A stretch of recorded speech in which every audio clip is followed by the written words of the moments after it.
Hello everyone.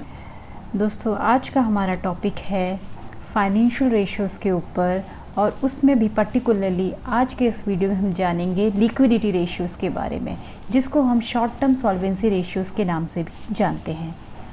तो इस particular series में हम सारी फाइनेंशियल रेशियोज़ को कवर करेंगे, और आज हम स्टार्ट कर रहे हैं लिक्विडिटी रेशियोज़ के साथ। इसमें हम देखेंगे करंट रेशियो क्या होता है, क्विक रेशियो क्या होता है, कैश रेशियो क्या होता है, एब्सोल्यूट लिक्विडिटी रेशियो क्या होता है, बेसिक डिफेंस इंटरवल या इंटरवल मेज़र क्या होता है, और नेट वर्किंग कैपिटल रेशियो क्या होता है।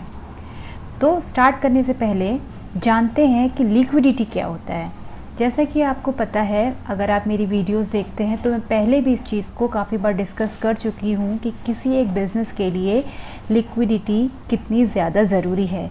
इसको एक बहुत ही सिंपल एग्जांपल से हम समझने की कोशिश करते हैं। मान लीजिए आप एक बिज़नेस करते हैं और आपका बिज़नेस, लेट्स सपोज़ आपके बिज़नेस में काफ़ी अच्छा प्रॉफिट हो रहा है क्योंकि आपकी सेल ग्रो कर रही है, लेकिन आप जिन भी लोगों को सेल करते हैं वो लोग आपसे उधार में माल खरीदते हैं और आप उनसे पैसा रिकवर नहीं कर पा रहे हैं, यानी कि आप अपने डेटर्स से कैश रियलाइज़ नहीं करा पा रहे हैं। तो ऐसे केस में क्या होगा, क्योंकि आपकी कंपनी की सेल्स अच्छी है तो आपकी कंपनी की जो प्रॉफिट है वो अच्छा दिखेगा, प्रॉफिटेबल कंपनी है आपकी, लेकिन क्योंकि आप जो भी माल बेच रहे हैं उससे पैसा नहीं ले रहे हैं, अपने डेटर से पैसा रियलाइज़ नहीं कर पा रहे हैं। वहीं दूसरी तरफ जब आपको सेल बढ़ रही है तो ऑब्वियसली आपकी परचेजेस बढ़ेंगी, आपकी बाकी जो मैन्युफैक्चरिंग या ऑपरेटिंग एक्सपेंसेस हैं वो बढ़ेंगे। उनको इनकर करने के लिए आपको क्या चाहिए? पैसा चाहिए। अगर आप अपना माल खरीदना चाहते हैं आपको पैसा चाहिए, आपको सैलरी देनी है, आपको रेंट पे करना है, आपको इलेक्ट्रिसिटी चार्जेस पे करने हैं। एक तरफ से आपके पास पैसा आ नहीं रहा है, दूसरी तरफ से आपके पास से पैसा जाना है।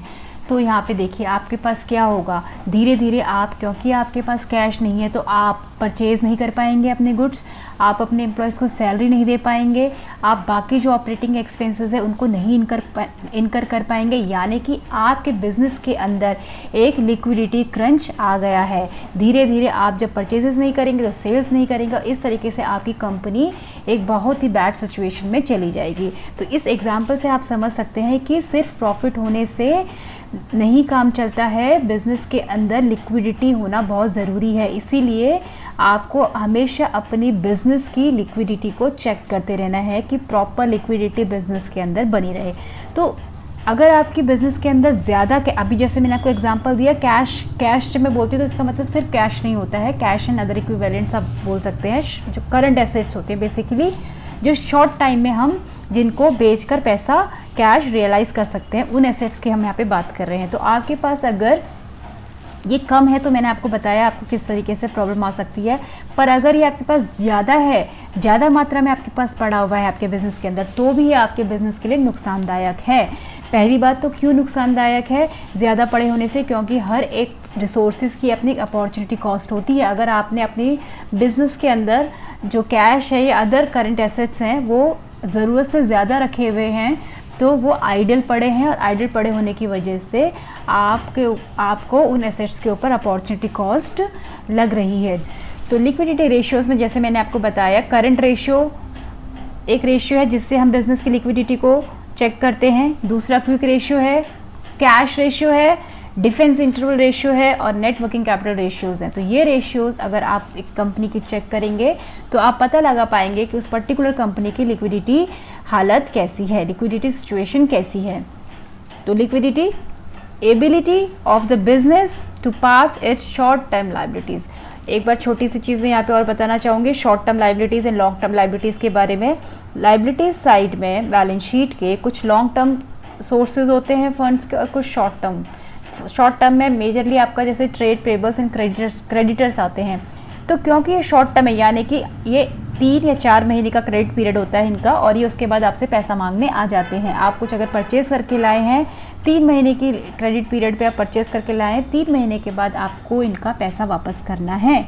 तो ये पैसा आप कहाँ से वापस करेंगे? आप अपनी बैलेंस शीट की एसेट साइड में देखिए, जो चीज़ें आपकी बैलेंस शीट की एसेट साइड्स में आ रही है वहीं पर आपके पास पैसा पड़ा हुआ है, आपको वहीं से पैसा निकाल के इन शॉर्ट टर्म लायबिलिटीज़ को पे करना है। तो आप अपनी जो लॉन्ग टर्म एसेट्स हैं आपकी, जैसे कि मशीनरी, लैंड, बिल्डिंग, उन सबको बेच के तो अपनी शॉर्ट टर्म लाइबिलिटीज़ को पे नहीं करेंगे, क्योंकि वो सारी एसेट्स जो आपकी लॉन्ग टर्म एसेट्स हैं वो आपके बिजनेस को चलाने के लिए बहुत ज़्यादा ज़रूरी है, ठीक है, उसको तो आप बेचेंगे नहीं। बची बात आपकी करंट एसेट्स की, शॉर्ट टर्म एसेट्स की, यानी कि आप अपने शॉर्ट टर्म एसेट्स को ही बेचकर अपनी शॉर्ट टर्म लाइबिलिटीज़ को पे करेंगे। इसीलिए शॉर्ट टर्म एसेट्स यानी कि करंट एसेट्स से डिसाइड होता है कि आपकी कंपनी में कितना लिक्विडिटी है। तो वन बाय वन हम सारे रेशियोज़ को डिस्कस करते हैं। सबसे पहले हमारे पास है करंट रेशियो। करंट रेशियो का पहले फॉर्मूला देख लीजिए। न्यूमरेटर में आ गया आपके पास करंट एसेट्स और लाइबिलिटी में आपके पास आ गया करंट लाइबिलिटी। तो आपके पास कितनी, इसका एक आइडियल रेशियो 2:1 माना गया है, यानी कि आपकी बैलेंस शीट के अंदर इतनी करंट एसेट्स तो होनी चाहिए कि वो आपकी करंट लाइबिलिटी को पे करने के बाद भी बच जाए, यानी कि ऑलमोस्ट जो आपकी बैलेंस शीट के अंदर करंट लाइबिलिटी दिख रही है उसकी डबल आपके पास करंट एसेट्स होनी चाहिए। अब हमने ये क्यों कहा कि हमारे पास डबल होनी चाहिए, क्योंकि देखिए करंट एसेट्स के अंदर काफ़ी सारी एसेट्स ऐसी भी होती है जो इजीली रियलाइजेबल नहीं होती है, यानी कि आप उसको डायरेक्ट मार्केट में जाके बेचें और आपको उससे कैश मिल जाए, ऐसा नहीं है। इसीलिए हमने कंजर्वेटिव अप्रोच रखते हुए ये कहा है कि हमारी बैलेंस शीट के अंदर जो करंट लाइबिलिटी है उसका 2 टाइम्स तो आपकी बैलेंस शीट के अंदर करंट एसेट्स होना चाहिए। इसको एक आइडियल करंट रेशियो माना गया है। तो करंट रेशियो आपको current assets divided by current liability से मिलेगा। और करंट एसेट्स क्या होती हैं? करंट एसेट्स यानी कि जो आप इजीली, जो भी आपका फाइनेंशियल ईयर है या फिर जो भी आपकी नॉर्मल ऑपरेटिंग साइकिल है उसमें आप इजीली बेचें और आपको पैसा मिल जाए, जैसे कि cash in hand, cash in bank, debtors, stock, bills receivable, short term investment, short term loans and advances, prepaid expenses, income earn but not receive. तो ये सारे एग्जाम्पल्स हैं करंट एसेट्स के, जिसको आप इजीली रियलाइज करा सकते हैं और इससे अपनी शॉर्ट टर्म लाइबिलिटी यानी कि करंट लाइबिलिटीज को पे कर सकते हैं। करंट लाइबिलिटी क्या होता है? करंट लाइबिलिटी वही आपकी जो आपकी with in a financial year या ऑपरेटिंग साइकिल में जो आपको पे करना पड़ जाए। इसके अंदर आपकी bank overdraft, creditors, bills payable, short term debt, advances and deposits received, outstanding expenses, ये सारे आपके करंट लाइबिलिटीज़ का पार्ट हैं। तो करंट रेशियो के बाद जो दूसरी रेशियो है वो है क्विक रेशियो। इसका एक और नाम है एसिड टेस्ट रेशियो। तो जैसे मैंने आपको करंट रेशियो डिस्कस करते समय बताया कि हम जो उसका आइडियल रेशियो होता है वो 2:1 लेते हैं, कि हम बोलते हैं कि हमारी करंट लाइबिलिटी से ऑलमोस्ट डबल हमारी करंट एसेट होनी चाहिए।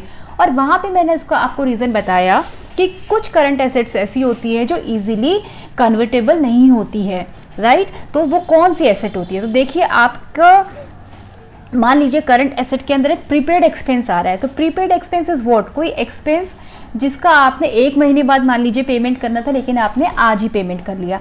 तो अब आप सोचिए, क्या ये रियलाइजेबल इनटू कैश है? नहीं है। क्यों? क्योंकि आपको पे ही करना है ये एक्सपेंस। तो ऐसा तो नहीं है कि आपको ये एक्सपेंस पे नहीं करना था, आपको पे करना ही है। 1 महीने पहले आपने पे कर दिया है। तो भले ये करंट एसेट तो है, लेकिन ये रियलाइजेबल इनटू कैश नहीं है। इसीलिए मैं करंट एसेट्स में से प्रीपेड एक्सपेंसेस को आउट कर दूंगी, ये मानते हुए कि भैया ये ज़्यादा क्विक हमारा रियलाइजेबल नहीं है। इसी तरीके से मान लीजिए आपके बिजनेस के अंदर बहुत सारा स्टॉक पड़ा है। स्टॉक पार्ट होता है करंट एसेट का, लेकिन स्टॉक कैसा स्टॉक है? बिक नहीं रहा है, आपके कोई सेल्स ही नहीं हो पा रही है, कोई आपसे खरीदना नहीं चाह रहा उस स्टॉक को। इसका मतलब अगर आप उस स्टॉक को मार्केट में जाके बेचेंगे तो आपको उससे कुछ भी नहीं मिलेगा, क्योंकि कोई भी उसे खरीदने के लिए तैयार नहीं है।